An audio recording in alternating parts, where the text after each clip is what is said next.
Hey guys, welcome back. It's been a couple of weeks since I've done a video due to a quick trip to Rome with the wife and trying to keep up with all the 8th edition news and reviews, which I'm going to try and bring in a brief summary version in today's video.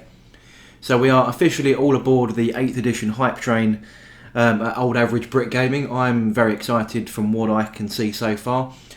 It is a little bit AOS-y, but I think they're taking the key good parts from that system and applying it to Warhammer 40k, which isn't really a problem in my books. So over the last week or so, we've had a live Q&A from Games Workshop, which is something I don't remember ever seeing in the past.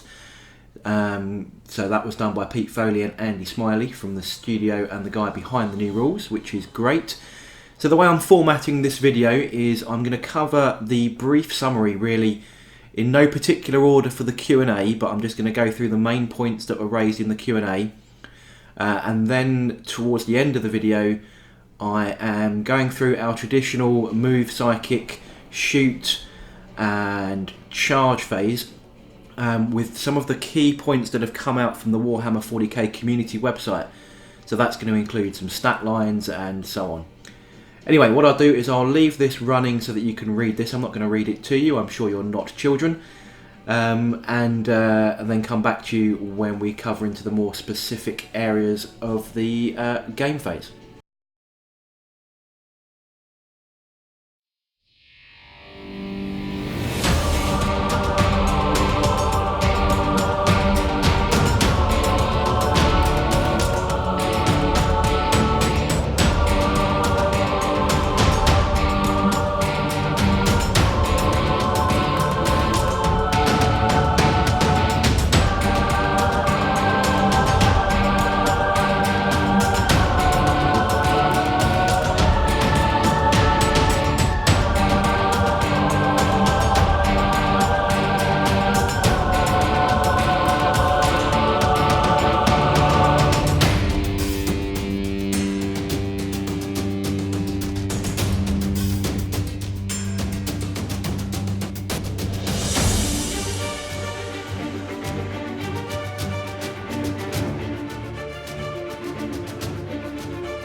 So I'm going to try and keep this video as factual as possible, what we do know rather than the amount of speculation that's floating around. So the first thing we have is a new galactic map, which you can see now has a massive warp rift right across the known galactic empire as it is, which should lead some good narrative stories and some story progression through 8th edition. This is, I believe, confirmed to be the cover of the new rulebook, the new image that's going to be on there, some Marine in Maximus armour. I haven't heard to the contrary on that, so that is the image that is being touted as their main marketing image. So we have had some brief reviews or brief previews of some stat lines, and we can see, as from the Q&A, that vehicles now adopt the same profile as a infantry guy. So dreadnoughts here you can see have multiple wounds and a saving throw. Everything has that movement statistic, and the key point here is that initiative has gone away due to the fact that, as you saw in the Q&A there, chargers always strike first unless a command point perhaps could be spent in a way that would preclude that. We're also showing the stats for Root Gilliman, showing that he hits on 2s and has a 2+ save, and that Terminators are now multi-wound.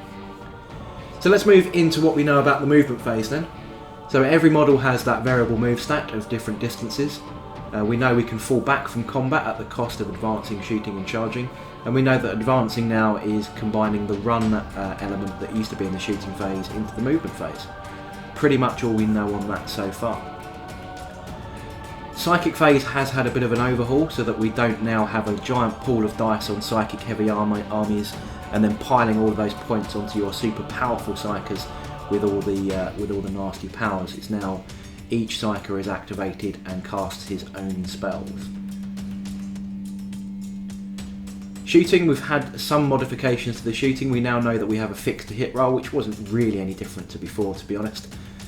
We know weapons now have multiple hits, multiple wounds, or possibly in the future, I suspect, I said I wasn't going to speculate, but D-weapon modifications could see a combination of the two. This is because we also now know that D as it is has gone and will be replaced by something in line with the weapon stats that we're seeing available to us. And we have had 3 weapons shown to us with their stat line, and we can see AP modifiers there, and we can see how they're being presented to us with Assault D6, for example, hitting 6 different models, or damage of D6 causing multiple wounds to a single figure. Moving to the charge phase then, this has also had a bit of an overhaul. We know that we have our fixed weapon skill to hit roll, so the better the unit in combat, the likelihood it's going to hit more often. We know that big combat weapons are going to cause multiple wounds, but your charge now only ends 1 inch away from an enemy unit, and there's lots of shenanigans that could be had with that kind of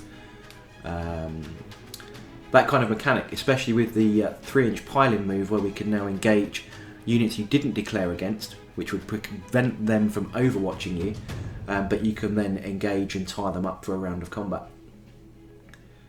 So that is pretty much all we know as of today when I've made this video. We know that every day the community is releasing more information to us, and I shall try and keep on top of it and bring you an update as and when I can. Hope you enjoyed the video, and I'll catch you on the next one.